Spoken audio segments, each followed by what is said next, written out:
என் நாட்டுக்கு மாத்திரம் நான் கவலைப்படல, என்னை சுத்தி இருக்கிற நாட்டுக்கு மாத்திரம் கவலைப்படல, உலகத்துக்காகவுமே. விஸ்வமித்ரன் விஸ்வ பந்து, ஆக்சுவலா மித்ரன்னா ஃப்ரெண்ட், பந்துனா அதுக்கும் மேல விஸ்வ பந்து தான் ஒரு. ஆக்சுவலா நம்மள ஒருத்தன் செக் பண்றான், ஒருத்தன் செக் வைக்கிறான்னா திரும்ப செக் வைக்கணுமா வேணாமா? முனீர்னு ஒருத்தன் அந்த ஆளை கொண்டு போய் உட்கார வச்சு வெள்ளை மாளிகளை கூப்பிட்டு அவங்க கூட உட்காந்து டீ சாப்பிட்டு ட்ரீட் கொடுத்துட்டு ஐ லவ் ஹிம்னு சொல்ற ஒரு ஆளுக்கு எப்படி பதில் சொல்லுவீங்க? கியூபாவோட உட்காந்தா பதில் சொல்லணும்.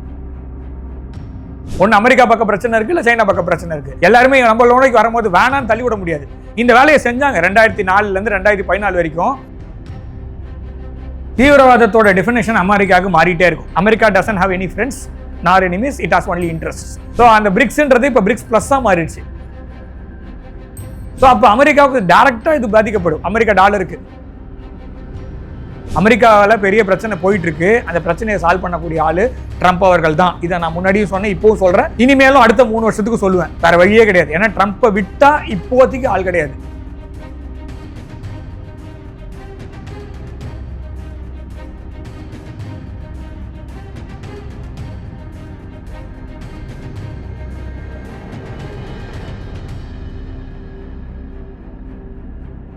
பேசு தமிழா பேசு நேயர்களுக்கு வணக்கம். இன்று நம்முடன் இணைந்திருக்கும் சிறப்பு விருந்தினர் புவிசார் அரசியல் ஆய்வாளர் திரு கணேஷ் அவர்கள். வணக்கம் சார். வணக்கம் சார். எப்படி இருக்கீங்க? Fine sir. நீங்கள் சார்? நான் நல்லா இருக்கேன் சார். பிரதமர் மோடி அவர்கள் கடந்த 5 நாட்களில் பார்த்தீங்க அப்படின்னா எத்தனை நாடுகளுக்கு போயிருக்காரு அப்படின்னு எண்ண முடியலை. அந்த அளவுகளுக்கு பல நாடுகளுக்கு பயணம் பண்ணியிருக்காரு. அதில் 3 நாடுகள் பிரதமர் அவர்களின் சேவையை பாராட்டி அவருக்கு அந்த நாட்டினுடைய உயரிய விருதுகளை கொடுத்துருக்காங்க. ஸோ இந்த பயணத்தை நீங்கள் எப்படி பார்க்குறீங்க? ஏன் அப்படின்னா இப்போ நம்மளாக இருக்கட்டும், நீங்களாக இருக்கட்டும், நானாக இருக்கட்டும், ஒரு ஃப்ளைட் ஜேர்னி பண்ணுறோம் அப்படின்னா அடுத்த ஒரு நாளைக்கு நமக்கு டயர்டாக இருக்கும். அது அந்த ஃப்ளைட்டில் போகிறதே ஒரு டயர்டாக தான் இருக்கும். ஆனால் 75 வயதில் ஒருத்தர் இந்த அளவுக்கு பயணங்களை மேற்கொண்டிருக்காரு. இதை எப்படி பார்க்குறீங்க? இல்லை, ஏஜ் இஸ் ஜஸ்ட் நம்பர். அது ஏஜ்ன்றது நம்பரா இல்லை அதை விட வேறு ஏதாவது இருந்ததுன்னா அதை தான் பிரதமர் அவர்களோட பயணத்துலேருந்து நம்ம பார்க்க முடியுது. இவ்வளோ மெட்டிகுலஸ் பிளானிங்கும் இருக்குது. ஸோ அவர் பிரதமர் அது முதல்ல அவர் கர்மயோகியாக வாழறார். அதான் இது சொல்கிறதுக்கு நான் பெருமைப்படுறோம். ஆக்சுவலாக இந்த மாதிரி ஒரு பாரதம் புண்ணிய பூமி, பழம்பெரும் நாகரிகம், ஸோ எல்லாமே பேசலாம். ஆனால் இதுக்கு முன்னாடி இருந்த தலைவர்கள் எல்லாரும் அவங்கவுங்களோட பணியை செஞ்சுட்டாங்க. ஆனால் பணி செய்வதை மட்டுமே என்னுடைய லைஃபோட லட்சியம் அப்படின்ற மாதிரி வச்சிருக்கிறாரு. இது வரைக்கும் லீவே எடுக்கல அவர். பிரதமராக, அவர் குஜராத் முதல்வராக இருந்ததுலேருந்து லீவே எடுக்காமல் அவருடைய அவர் பர்சனல் லாஸ் அப்படின்ற ஒரு பெரிய loss for a human being. அன்னைக்கு கூட ஈவினிங்கே ரெஸ்யூம்டு ஜாப். ஸோ அந்த மாதிரி தான் அவருடைய பயணங்கள், பணிகள் எல்லாமே இருக்குது. பாதி நேரத்தில் பயணத்தில் கழிக்கிறார். ராத்திரிகள்லாம் பயணத்தில், பகலெல்லாம் மீட்டிங்கில். ஸோ இப்படி தான் அவருடைய பயணங்கள் பிளான் பண்ணப்பட்டது. அது ரொம்ப பிளான் பண்ணுறது டீமுக்கும் அவர் சொல்லணும்ல. ஸோ இல்லைப்பா எனக்கு ஒரு நாள் ரெஸ்ட் கொடுங்க, இல்லைனா அவங்களும் கேட்பாங்கல்ல, ஸோ ரெஸ்ட் வேணுமான்னு. ஸோ அதெல்லாம் எதுவுமே இல்லாத மாதிரி, அதுவும் இல்லாமல் ஒரு நாள் கூட அவரை ஃபேட்டிக்டாக நம்ம பார்த்தோமா ஏதாவது ஒரு இடத்துல. நான் சொல்கிறது 2001லேருந்து 2025 வரைக்கும், அதுக்கு முன்னாடியிலேருந்தே அவருடைய பாரதிய ஜனதா கட்சியில் அவர் அவருடைய பணிகள், கட்சி பணியிலேருந்து அவர் நாட்டு பணி அப்போ கூட பார்த்தீங்கன்னா ஒரு நாள் கூட அவரை நம்ம ஃபேட்டிக்டாக பார்த்ததே இல்லை. டயர்டாவோ இல்லைப்பா என்னால் முடியல அந்த மாதிரி ஒரு நாள் கூட பார்த்ததே இல்லை. ஸோ உடம்பு அவ்வளோ ஃபிட்டாக வச்சுருக்காரு, மனசை அவ்வளோ ஸ்ட்ராங்காக வச்சுருக்காரு. அப்படி இருந்தால் மாத்திரம்தான் இந்த மாதிரி ஒரு பயணம் மேற்கொள்ளவே முடியும். சும்மா சொல்லலாம், நான் ஒன்றுமே சொல்ல, வந்தே பாரத் எக்ஸ்பிரஸில் சென்னையிலேருந்து திருச்சி போயிட்டு சார் ஆஃப் டே லீவ் வேணும்னு கேட்குறவங்கலாம் இருக்காங்க இந்த காலத்தில். ஸோ நான் சொல்கிறது 20-25 வயது இருக்கிற இளைஞர்களுக்குமே அந்த பிரச்சனை இருக்குது. ஆனால் இவர் 75 வயசில் இந்த மாதிரி ஒரு பயணம்ன்றது இனிமேல் சான்ஸே இல்லை. இப்போவுமே எந்த ஒரு தலைவர்களுக்குமே சாத்தியமே கிடையாது. நீங்கள் எல்லாம் ஜென்ரலாக எல்லாரும் கேட்பாங்க, என்ன ஃப்ளைட்டு தானே போகிறான், ஃப்ளைட்டில் தான் உட்காந்து போயிட்டு பாருங்களேன். ஒன்றும் இல்லை, நீங்கள் பெங்களூர்லேருந்து மும்பை, டெல்லி ஒரு 5-6 சிட்டிக்கு ஒரு 5 நாளில் போயிட்டு ஒரு 10 மீட்டிங் அட்டன் பண்ணிட்டு வந்தால் தெரிஞ்சிடும். ஸோ அந்த ஜெட்லாக்னு ஒன்று இருக்கா இல்லையா, அதை எப்படி ஹேண்டில் பண்ணுறதுன்னு இவர்கிட்ட கேட்கணும். உண்மையிலே புக்கு எழுதினாருன்னா இந்த ஜெட்லாகை ஹேண்டில் செய்வது எப்படி, ஸோ அதை அவர் எழுதினாருன்னா ரொம்ப சந்தோஷமாக இருக்கும். நிறைய பிஸ்னஸ் லீடர்ஸ்க்குமே அது ஒரு ஹெல்ப்ஃபுல்லாக இருக்கும்.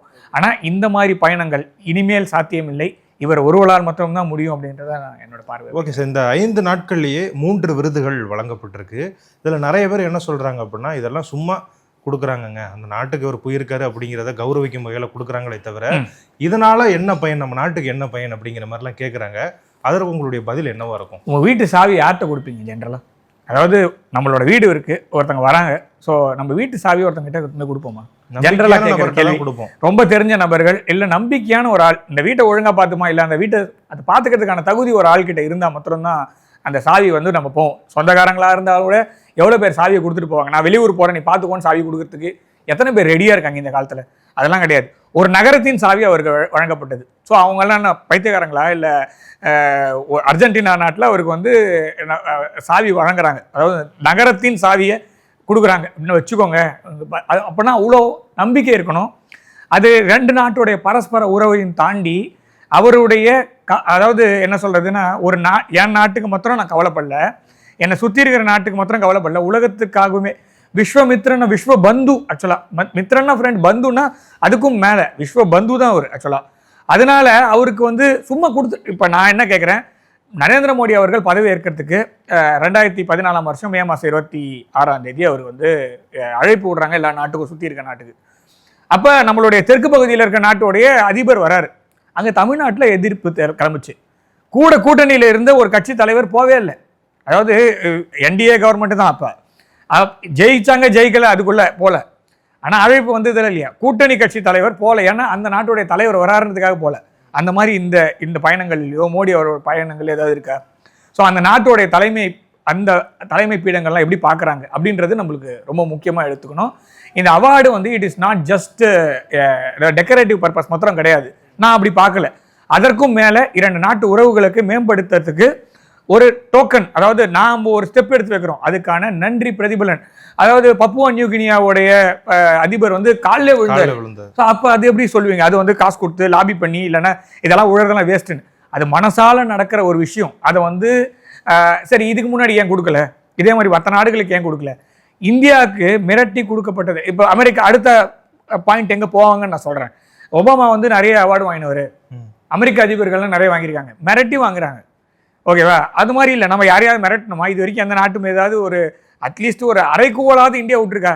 பங்களாதேஷ் அதாவது அவங்களுக்கு சுதந்திரமே நாங்கள் வாங்கி கொடுத்தோம்.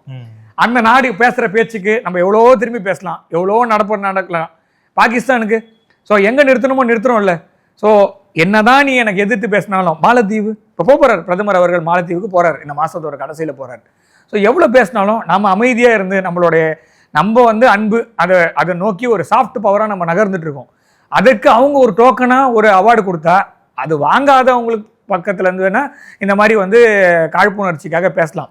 ஆனால் பிரதமருடைய கீர்த்தி வந்து இன்னும் உயர்ந்து தான் போதே தவிர, இந்த மாதிரி பேச்சுக்களால் அவங்களுடைய இயலாமையை அவங்க வெளிக்காட்டுறதுக்கு ஒரு கருவியாக இதை யூஸ் பண்ணிக்கிறாங்க. மற்றபடி நான் எதுவும் பார்க்கல. அந்த நாடுகளுக்கு இந்தியா மீது இருக்கக்கூடிய அந்த gratitude, a token of gratitude அப்படிங்கிறது தெரியுது.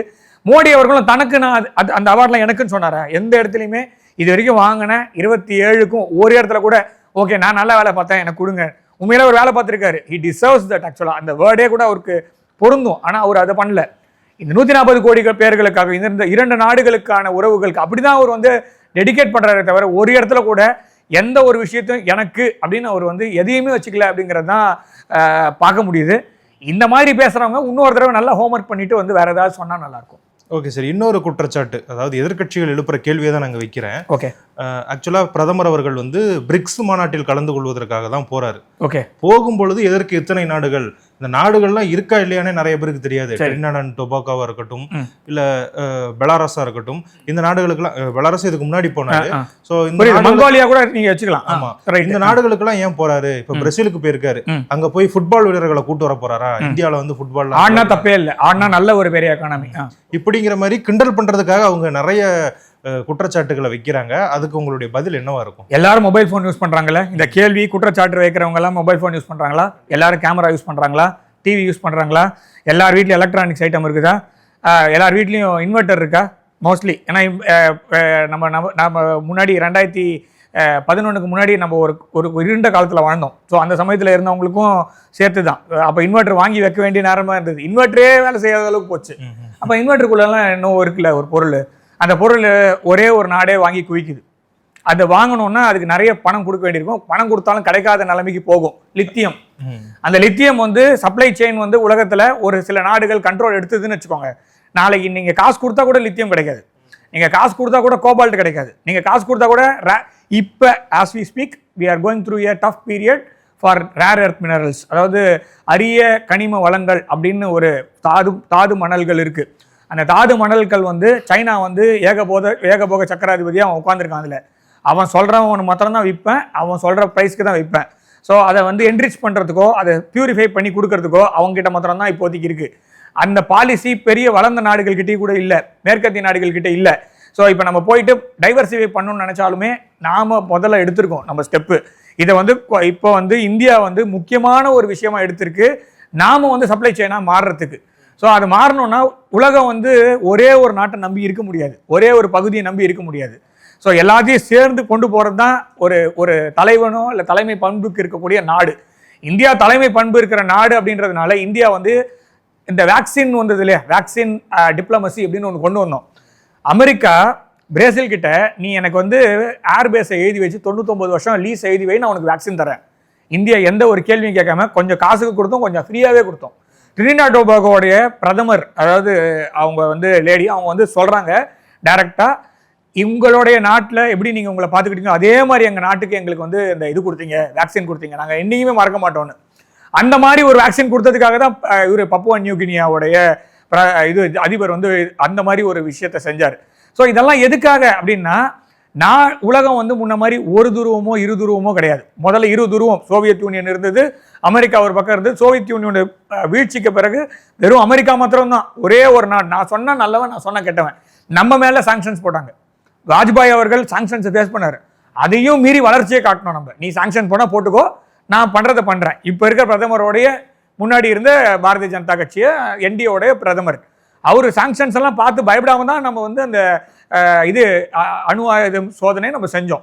ஸோ இப்போ நம்மளுக்கு லித்தியம் வந்து நம்மளோட வீட்டுக்கு, இந்த கேள்வி கேட்குறவங்களாம் உன்னோட வீட்டுக்கு பேட்டரி வேணுமா வேணாமா, பேட்டரி வேணும்னா லித்தியம் வேணும், லித்தியம் வேணும்னா நீ கண்டிப்பாக நம்ம வந்து இவங்க கிட்ட போய் தான் ஆகணும், நம்ம வந்து கானா கிட்ட போகணும். ஸோ அர்ஜென்டினா கிட்ட லித்தியம் ரிசர்வ்ஸ் இருக்குது, நம்ம போய் தான் ஆகணும். சரி, இதெல்லாம் கிடைக்குதா? சரி, எண்ணெய் ஒரே ஒரு பக்கமே வாங்க முடியாது. இப்போ ஈரானில் பிரச்சனை வருது, நம்ம முன்னாடி ஈரான் கிட்ட மாத்திரம் வாங்கியிருந்தோம். 2012-13 வாக்கில் ஈரான் கிட்ட கடன் வச்சிருந்த நாடு இந்தியா. கடனை செட்டில் பண்ணுங்க, அப்புறம் நான் உங்களுக்கு ஆயில் கொடுக்குறேன்ற அளவுக்கு ஈரான் கிட்ட இருந்து பேச்சு வாங்கின நாடு நம்ம நாடு. 2013க்கு முன்னாடி நான் சொல்கிறேன், 2012-13 we were default, ஆல்மோஸ்ட் பணம் கொடுக்கல. பணம் கொடுத்தா நான் கொடுக்குறேன் அந்த அளவுக்கு தான் நாங்களே இருக்கோம், அவனே கஷ்டத்தில் இருக்கான், அவங்ககிட்ட கடன் அந்த மாதிரி இருந்தது போக இப்போ நான் டைவர்சிஃபை பண்ணிட்டோம் அப்படின்ற ஒரு பாயிண்ட்ல இருக்கும். ஈரான்ல இல்லைன்னா ரஷ்யா கிட்ட இருந்து வாங்குறோம், ரஷ்யா இல்லைன்னா சவுதி அரேபியா, எல்லா நாடும் ரெடியா இருக்கு கொடுக்கறதுக்கு. ஈஸ்டர்ன் சைட்லயும் இருக்கு, ப்ரூனேவோட ஒப்பந்தம். ஸோ எல்லா பக்கத்துல இருந்தும் நம்மளுக்கு இப்போ எண்ணெய் வந்து சப்ளை செயின் எல்லாருக்குமே பிரச்சனை இருக்கு. ஒவ்வொரு பக்கமும் ஒன்று அமெரிக்கா பக்கம் பிரச்சனை இருக்கு, இல்லை சைனா பக்கம் பிரச்சனை இருக்கு. எல்லாருமே நம்ம லோனைக்கு வரும்போது வேணான்னு தள்ளி விட முடியாது. இந்த வேலையை செஞ்சாங்க 2004 2014 வரைக்கும். ராஜபக்சா அவர்களுடைய டைரக்ட் இன்டர்வியூல சொல்றது என்னன்னா, முதல்ல நாங்கள் இந்தியா கிட்ட தான் போனோம், இந்த எல்லா ப்ராஜெக்ட்டுக்கும், இன்ஃப்ராஸ்ட்ரக்சர் ப்ராஜெக்ட்டுக்கும். வி வேர் ஷண்ட் அப்படின்ற வார்த்தையை சொல்றாரு ராஜபக்சா அவர்கள். என்ன சொல்றாருன்னா, வி வேர் ஷண்ட் பை அப்போ இருந்த கவர்மெண்ட். அதுக்கப்புறம் வேற வழி கிடையாது, நான் என்னோட டெவலப்மெண்ட் பார்க்கணும்ல, அதனால வி வென்ட் டு சைனா அப்படின்ட்டு.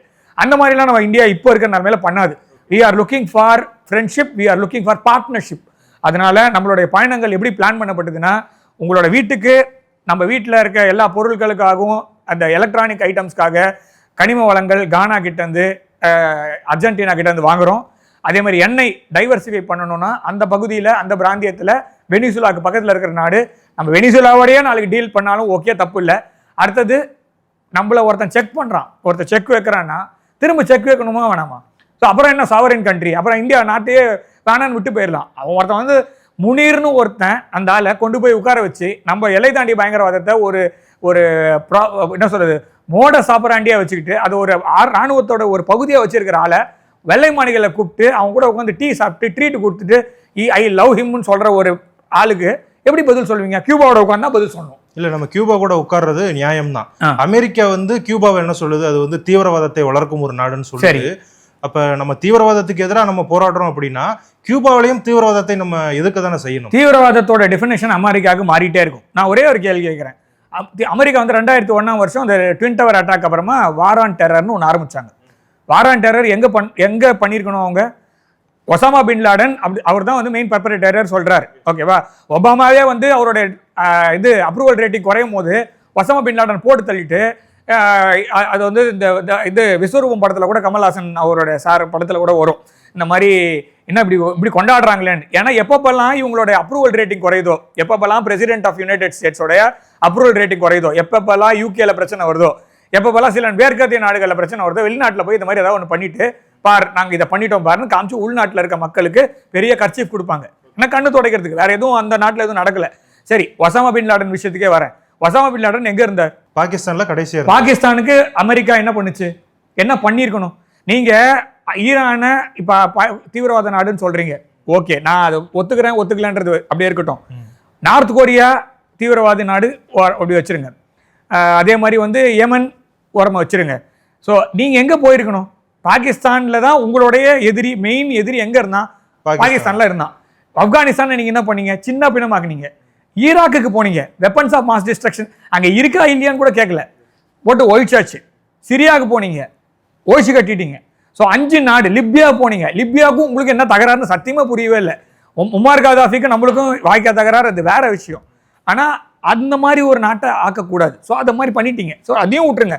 ஸோ இப்போ நீங்க இதெல்லாம் பண்ணீங்கல்ல, பாகிஸ்தான் என்ன பண்ணீங்கன்றது கேள்வி. ஏன்னா நீங்க தீவிரவாதத்துக்கு எதிரான நாடு. உலகத்துல எங்க தீவிரவாதம் நடந்தாலும் பொங்கி எழுந்து அந்த நாட்டை போய் தாக்கி அந்த நாட்டு தலைமையை ஏதாவது பண்ணிட்டு அந்த ஊர் மக்களை ரோட்ல விட்டுற ஆளுங்க நீங்க. ஏன்னா அவ்வளோ பெரிய தீவிரவாத எதிர்ப்பு. பாகிஸ்தான் என்ன பண்ணீங்க? பாகிஸ்தானோட ஸ்டேட்டஸ் என்ன தெரியுமா? மேஜர் நான் நேட்டோ அலை. பாகிஸ்தான் இஸ் த மேஜர் நான் நேட்டோ அலை. இன்னி வரைக்கும் 1947 ஆகஸ்ட் மாதம் 14 அதுல இருந்து பாகிஸ்தான் சப்போர்ட்டா தான் அமெரிக்காவும் யூகேவும் நின்றுருக்காங்க. 1947 ஆகஸ்ட் மாதம் 15ஆம் தேதியிலேருந்து இன்னி வரைக்கும் இந்தியாவுக்கு எதிராக தான் அமெரிக்கா நிற்கிதே தவிர, எந்த பேசும்போது ஒன்று பேசுவாங்க, ஆனால் செயல்னு வரும்போது இன்னி வரைக்கும் இந்தியாவுக்கு கான்கிரீட்டா ஏதாவது ஒரு இடத்துல ஹெல்ப் பண்ணியிருக்காங்களா? அதான் என்னோட கேள்வி. ஆரம்பத்துலேருந்தே நம்ம கேட்குற கேள்வி என்னன்னா, நீங்கள் சொல்றதெல்லாம் கரெக்டாக தான் சொல்றீங்க, நண்பன்லாம் சொல்றீங்க. உங்களுக்கு வேணும்னா அந்த நட்பு விரியுது, உங்களுக்கு வேணும்னா அந்த நட்பு சுரியுது. என்னன்னா 2016 வருஷத்துலேருந்து 2021 வருஷம் அந்த பிரசிடென்ட் ட்ரம்போட டைம்ல 20 வரைக்கும்.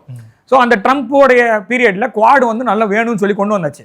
2021 ஜப்பானு, இந்தியா எல்லாம் அது குவாடு சம்மந்தப்பட்ட நாடு எல்லாத்தையும் தூக்கி குப்பையில் போட்டாச்சு. குவாடு இருக்கா இல்லையானே தெரியல. இன்னைக்கு ட்ரம்ப் வந்தோடனே இன்னைக்கு குவாடு வேணும், ஏன்னா சைனாவுக்கு எகெயின்ஸ்டாக இவங்க வைக்கணும் ட்ரேட் வார். ஸோ நீ வேணும்னா வாங்குவேன், வானா விட்டுருவேன். ஸோ இப்போவும் சொல்கிறேன், 100% இந்தியாவுக்கு டாரிஃப் போடுவேன். அப்புறம் என்ன நட்பு? ஸோ அப்போ ஒன்று நீங்கள் கொடுக்கணும், ஒன்று நீங்கள் வந்து சப்போர்ட் பண்ணி ஃபுல் சப்போர்ட் கொடுத்து நீங்கள் எதாவது பண்ணணும். இனி வரைக்கும் நீங்கள் கொடுக்கவே மாட்டீங்க. கொடுத்தாலும் முக்கியமான டைமில் நீங்கள் சாங்ஷன்ஸ் போடுவீங்க, முக்கியமான டைமில் அது வேலை செய்யாது. அப்படி இருக்கும் போது நீங்கள் எப்படி எந்த விதத்தில் இந்தியாவோட நட்பு நாடுன்னு சொல்கிறீங்க? எந்த விதத்தில் நீங்கள் தீவிரவாத, அதாவது definition of the terror according to the Americans will change according to their own interests. ஏன்னா அமெரிக்கன் பாலிசியே ஹென்ரி கிசிங்கரோட பாலிசி தான். That is like America doesn't have any friends nor enemies, it has only interests. So எனக்கு தேவை இருந்ததுன்னா நீ வேணும், வேணான்னா வேணாம். 249வது சுதந்திரத்தை கொண்டாடினாங்க, எத்தனை நண்பர்களை அவங்க கூட வச்சிருக்காங்க? இதுதான் என்னோட கேள்வி. ஏன்னா உங்களோட தீவிரவாத எதிர்ப்புன்றது அகெயின் கண்டிஷன் சப்ளை, உங்களுக்கு தேவையானதுபடி. ஸோ அப்படி தான் இருக்கே தவிர, அப்படி இருக்கக்கூடிய நாட்டை நான் வந்து எப்படி வைக்கணுமோ அப்படி தான் வைக்க முடியுமே தவிர, நான் சும்மா போய் காலில் விழ முடியாது. அவங்க பெரிய நாடு தான், வல்லரசு தான், இல்லைன்னு சொல்ல.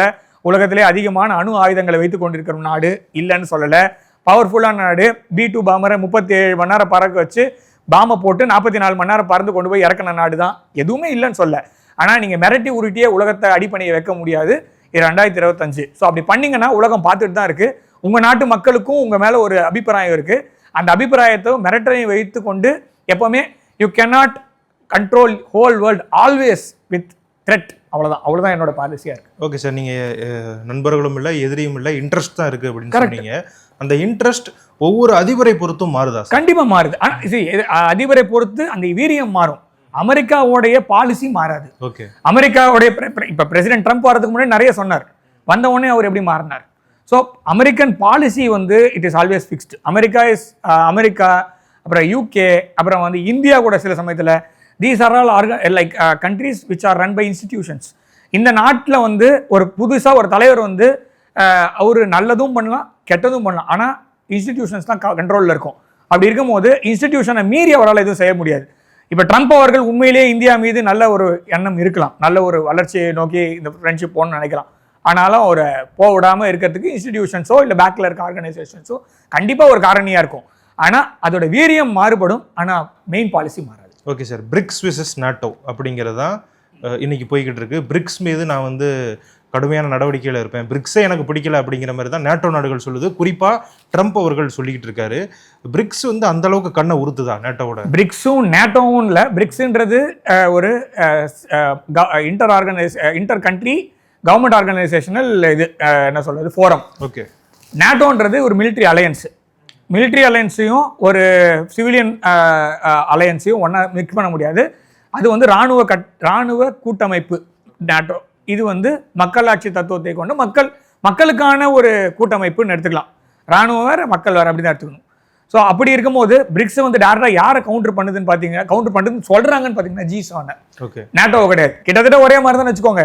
ஏன்னா G7 அப்படிங்கிறது ஒரு மக்களுக்கான ஒரு இயக்கமாகவும், நேட்டோன்றதை ஒரு மிலிட்ரி விங்காகவும் தான் வெஸ்டர்ன் கண்ட்ரிஸ் வச்சுருக்காங்க.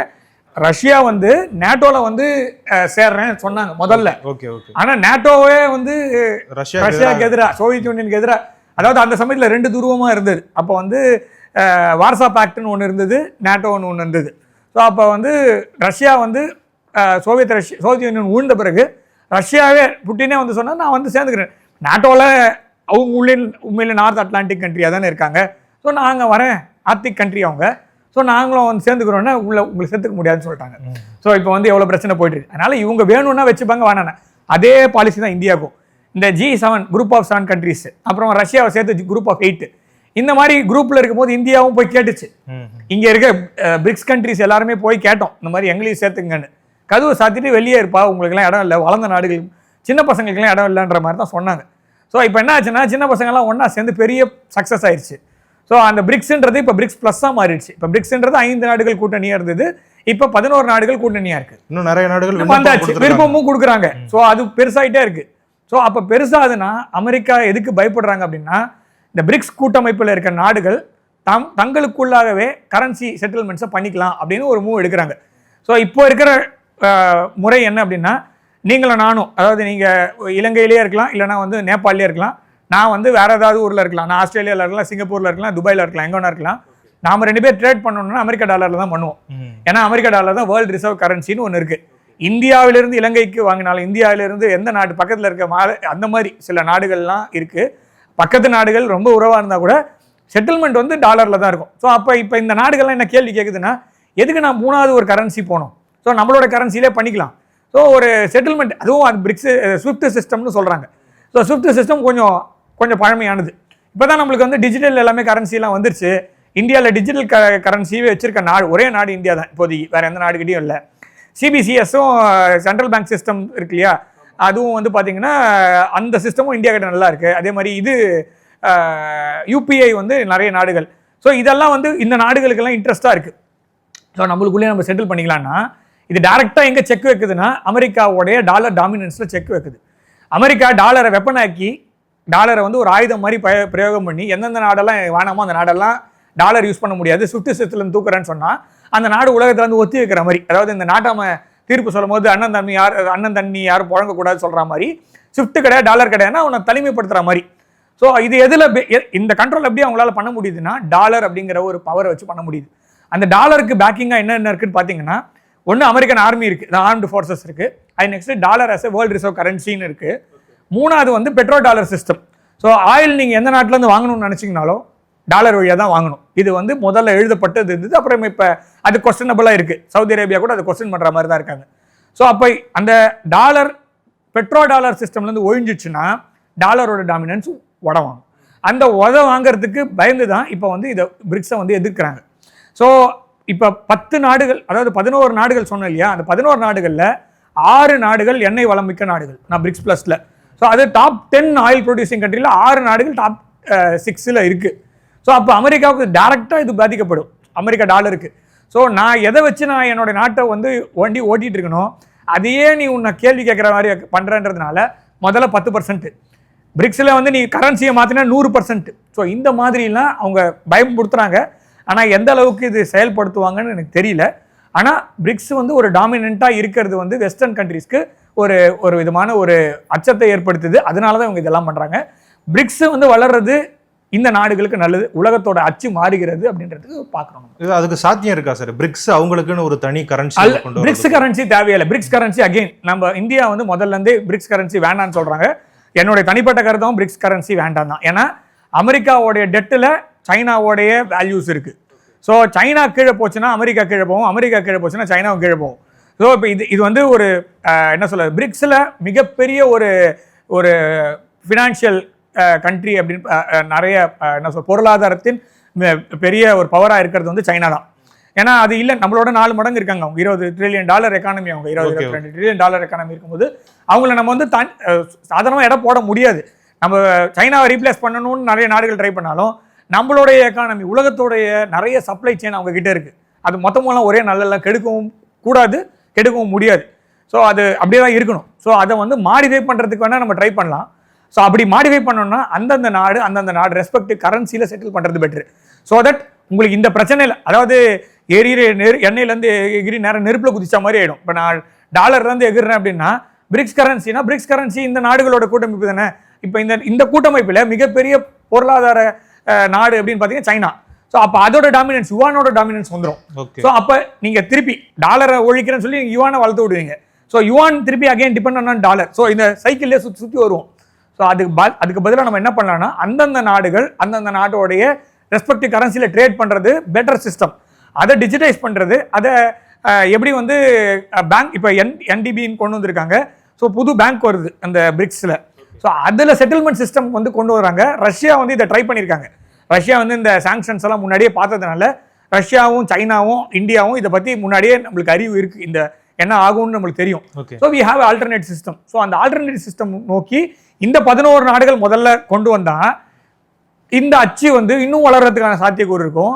இந்த சின்ன நாடுகள் சொன்னவங்கள எல்லாருமே வருவாங்க. முக்கியமான ஒரு விஷயத்த சொன்னேன், வீட்டுக்கு லித்தியம்னு சொன்னோம், நாட்டுக்கு யுரேனியம். அது நமீபியா போயிருக்காரு. நமீபியாவில் பேசுறது வந்து யுரேனியம் வந்ததுன்னா நம்மளுக்கு அணு ஆயுதம், அந்த அணு உலைகள், அதுக்கப்புறமா கரண்ட்டு, இது எல்லாத்துக்கும் தேவை தான். ஸோ அது நாம எடுக்கலன்னா வேற ஒருத்தன் எடுக்க போகிறான். ஸோ அதை நாம எடுத்து நம்ம என்கரேஜ் பண்ணி அவங்களுக்கும். மோடி அவர்களுடைய இந்த ஸ்பீச் அதில் பார்த்தீங்கன்னா பார்லிமெண்ட்டில் நான் உங்ககிட்ட பொருள் ரா மெட்டீரியல் மாத்திரம் வாங்குறதுக்கு வரல. அவர் டேரக்டாகவே சொல்கிறது என்னென்னா, நான் ரா மெட்டீரியல் வாங்குறதுக்காக உங்ககிட்ட வரல, நீயும் இதை ப்ரொடியூஸ் பண்ணணும். 2060 போது நீ ப்ரொடக்ஷனாக உஷாக இருக்கணும். நான் வளரணும், நான் மாத்திரம் வளர மாட்டேன், நீயும் சேர்ந்து வளரணும். ஆப்பிரிக்கா ரா மெட்டீரியல்லேருந்து ப்ராடக்டாக கொண்டு வரதுக்கு என்னவோ பண்ணுங்கன்னு இந்த மாதிரி அந்த நாட்டோடைய தலைவர் அத்தனை நாட்டில் போய் பேசிட்டு வந்திருக்காரு, எதை செயல்படுத்துறதுக்கு இருக்காரு. இதெல்லாம் சாத்தியம் ஆகணும்னா முதல்ல அந்த ஆர்கனைசேஷன் அந்த பிரிக்ஸ் கூட்டணி வந்து நல்லா முன்னேறணும். அந்த முன்னேறதுக்கு என்னென்ன தேவையோ அதெல்லாம் தான் இப்போ பண்ணிட்டு இருக்காங்க. ஸோ அச்சு மாறுறது உலகத்துக்கு நல்லது, இந்தியாவுக்கும் நல்லதுன்னு நான் பார்க்குறேன். சார், நீங்கள் சாங்ஷன்ஸ் பற்றி பேசியிருந்தீங்க. ஸோ ட்ரம்ப் அவர்கள் வந்ததுலேருந்தே அதிரடியாக அவர் அறிவிக்கிறது என்ன அப்படின்னு பார்த்தீங்கன்னா, சாங்ஷன்ஸ், நான் வந்து ட்ரம்ப்ஸ் டேரிஃப்னு ஒன்று அறிமுகப்படுத்த போகிறேன் அப்படிங்கிற மாதிரிலாம் சொல்லிக்கிட்டு இருக்காரு. 500% நான் வரி விதிப்பேன் அப்படிங்கிற மாதிரி சொல்கிறாரு. அதற்கான சாத்தியங்கள் இருக்கா சார்? சாத்தியம்லாம் கிடையாது. அவர் வந்து ஒரு டைவர்ஷன் பாலிடிக்ஸ் பண்ணிட்டு இருக்காரு. 2025 ஜனவரி மாதம் 20ஆம் தேதியிலேருந்து அவர் ஒரு டைவர்ஷன்லேருந்து இன்னொரு டைவர்ஷன் போயிட்டு இருக்காரு. முதல்ல இந்தியாவில் வந்து நம்ம வந்து நிறைய இல்லீகல் இமிகிரன்ஸ் பார்க்குற ப்ராப்ளம் இருக்கும். அவங்க ஊர்லேயும் அது இருக்குது, நான் இல்லைன்னா சொல்ல. ஆனால் இந்த இல்லீகல் இமிகிரன்ஸ் நான் வெளியில் அனுப்புறேன்னு சொன்ன விதம் அப்புறம் அனுப்பின விதம் எல்லாம் வந்து பார்த்தீங்கன்னா முதல்ல ரொம்ப அலாமிங்காக இருந்தது. நம்ம ஊரில் வந்த திருப்பி அனுப்பப்பட்டவர்கள் கூட கையில் காலில் எல்லாம் சங்கிலி கட்டி அந்த மாதிரிலாம் கொண்டு வந்து விட்டதெல்லாம் நம்ம பார்த்தோம். அது தொடர்ந்துச்சா? இல்லை. அதே மாதிரி அமெரிக்காவில் பிறந்த எல்லா குழந்தைங்களுக்கும் அமெரிக்க குடிமகன் இல்லை குடிமகள் அப்படிங்கிற அந்தஸ்து உண்டு, அதை மாத்திரன்னு சொன்னார். அது மாறிடுச்சா? இல்லை. கனடாவை வந்து 51வது ஒரு மாநிலமாக மாத்திரன்னு சொன்னார். கனடாக்கே போயிட்டு வந்தார் G7, எதுவும் நடக்கிற மாதிரியும் இல்லை. ஸோ இப்படி தான் இருக்கும். அதே மாதிரி யூகே வந்து ரொம்ப மோசமாக பேசினார். ஆனால் யூகேவோட தான் ஒன்றா இருக்கார். இப்போ இந்த 5 கண்ட்ரீஸ்லாம் முதல்ல வந்து அவங்களுக்கு புரியுது. ஆனால் அவர் பேசின விதம், டென்மார்க்கு கூட வந்து என்ன சொன்னார், கிரீன்லாண்ட் என்னை கூட்டு கொடுத்துரு, நான் எடுத்துக்கிறேன் அப்படின்னாரு. ஸோ என்னாச்சு, கல்ஃப் ஆஃப் மெக்சிகோவை கல்ஃப் ஆஃப் அமெரிக்கான்னு மாற்றினார். ஏதாவது அதான் சொல்கிறேன். அதாவது டைவர்ஷன் ஒரு ப்ராபகண்டா மாதிரி, அதாவது வேற வழி இல்லை, உள்ள பிரச்சனை இருக்குது. அந்த பிரச்சனையை ஹேண்டில் பண்ணுறதுக்கு ட்ரம்ப்பாலேயே முடியல. நான் சொல்கிறது, ட்ரம்ப் தான் இப்போதைக்கு இந்த ப்ராப்ளம்லாம் சால்வ் பண்ணக்கூடிய, அமெரிக்காவில் பெரிய பிரச்சனை போயிட்டுருக்கு, அந்த பிரச்சனையை சால்வ் பண்ணக்கூடிய ஆள் ட்ரம்ப் அவர்கள் தான். இதை நான் முன்னாடியும் சொன்னேன், இப்போவும் சொல்கிறேன், இனிமேலும் அடுத்த 3 வருஷத்துக்கு சொல்லுவேன். வேறு வழியே கிடையாது. ஏன்னா ட்ரம்ப்பை விட்டால் இப்போதைக்கு ஆள் கிடையாது. ட்ரம்ப்பே அண்ணன் சீமான் சொல்கிற மாதிரி நானே திணறன்ற மாதிரி தான் இப்போ ட்ரம்ப் போயிட்டுருக்கு. அந்த டைவர்ஷன் தான் அவர் பண்ணிட்டு இருக்காரே தவிர 500% எந்த நாடும் ஒத்துக்காது. முதல்ல அவர் போடவும் முடியாது. முதல்ல அப்படி போட்டாருன்னா அவரே அவரை தனிமைப்படுத்திக்கிறார். அதை அவர் ட்ரை பண்ணுறாரு. அவர் என்ன சொல்ல வர்றாருன்னா, அமெரிக்காவை வந்து அவரே வந்து சில பிரச்சனையிலேருந்து ஐசோலேட் பண்ண ட்ரை பண்ணார். அமெரிக்கா வந்து நிறைய பிரச்சனை, ஊரில் இருக்கிற எல்லா பிரச்சனையும் எடுத்து போட்டு வேலை பார்த்துட்டு இருக்கு. அதில் சில பிரச்சனையெல்லாம் ஒரு கைட்டி விட பார்க்குறாரு. இல்லை, அந்த இடத்துல இருக்கக்கூடியவங்கள ஒன்றா கோத்து விட்டு நீங்கள் இருங்கப்பா, எங்களை விட்டுருங்க அப்படின்றது தான் அவர் பண்ண வரார். அதுதான் தெரியுது, தெளிவாக தெரியுது. ஆனால் அதை செய்யறதுக்கும் வெளிப்படையாக செஞ்சால் பிரச்சனை வரும், உள்ள பண்ணலன்னா வெளியில் பிரச்சனை வரும். ஸோ இது ரெண்டுத்துக்கும் நடுவில் தான் அவர் மாட்டிக்கிட்டு இருக்காரு. கொஞ்சம் கொஞ்சமாக தான் மாறும், அது உடனேலாம் மாறாது. 200 வருஷம் பிரச்சனை சிலதெல்லாம் இருக்குது. ஸோ அந்த பிரச்சனையெல்லாம் கொஞ்சம் கொஞ்சமாக தான் அந்த போல்ட் நட்லாம் ஒன்று கைட்டணும் இல்லை டைட் பண்ணும். ஸோ இதெல்லாம் பண்ணுறதுக்கு இந்த மாதிரி எதாவது பேசி தான் ஆகணும். ஆனால் இதெல்லாம் செய்ய முடியுமானா செய்ய முடியாது, ஆனால் அவர் சொல்லுவார், அவ்வளோ. ஓகே சார், கடைசியாக ஒரு கேள்வி. இதை வந்து ட்ரம்ப்பால் மட்டும்தான் சாதிக்க முடியும்னு நீங்கள் சொல்கிறீங்க. ஆனால் ஒருத்தர் வந்து நான் என்னாலேயும் முடியும் அப்படின்ட்டு வர்றாரு, எலான் மஸ்க். அவர் வந்து ஒரு புதிய கட்சி ஆரம்பிச்சிருக்காரு. அந்த கட்சி எப்படி, அதற்கான எதிர்காலம் எப்படி? அதுவே டைவர்ஷனாக தான் நான் பார்க்குறேன். ஏன்னா அவர் வந்து முதல்ல டெமோக்ராட்டுக்கு இருந்தார், அப்புறமா ட்ரம்ப் பக்கம் வந்தார். ஓகே, ட்ரம்ப் கிட்ட இருந்து இப்போ தனி கட்சி. ஏன்னா ரெண்டு பக்கமும் நம்ம தமிழ்நாட்டில் இருக்க மாதிரி தான், இவங்களுக்கு சப்போர்ட் பண்ண இல்லை அவங்களுக்கு சப்போர்ட் பண்ணல, இல்லைன்னா நானே தனியாக ஆரம்பிக்கிறேன். ஸோ அப்படி தான், ஏதாவது ஆப்பர்ச்சுனிட்டி கிடைக்குதான்னு பார்க்குறாங்க. ஆப்பர்ச்சுனிட்டி கிடைக்கலன்னு ஒன்று தனியாக ஆரம்பிக்கிறேன். அது நிறைய இண்டிவிஜுவல்ஸ் வந்து இண்டிவிஜுவல் சென்ட்ரிக்காக எப்போவுமே போக முடியாது. ஸோ அதாவது அந்த அளவுக்கு மஸ்க் இருக்காரானா பணம் இருக்குது, கண்ட்ரோல் இருக்குது சிலதெல்லாம். இப்போ சோஷியல் மீடியாவில் அப்புறம் ஒரு அந்த சில இஷ்யூஸ்லலாம் ஒரு கண்ட்ரோல் இருக்குது. ஸ்பேஸ் டெக்கு இதிலெல்லாம் வந்து வச்சுருக்காரு. ஆனால் அரசியல்லலாம் அது வந்து பெரிய சாத்தியம் இந்த 2 கட்சிகளையும் தூக்கிட்டு உட்கார்ற அளவுக்கு அவ்வளோ கஷ்டம்.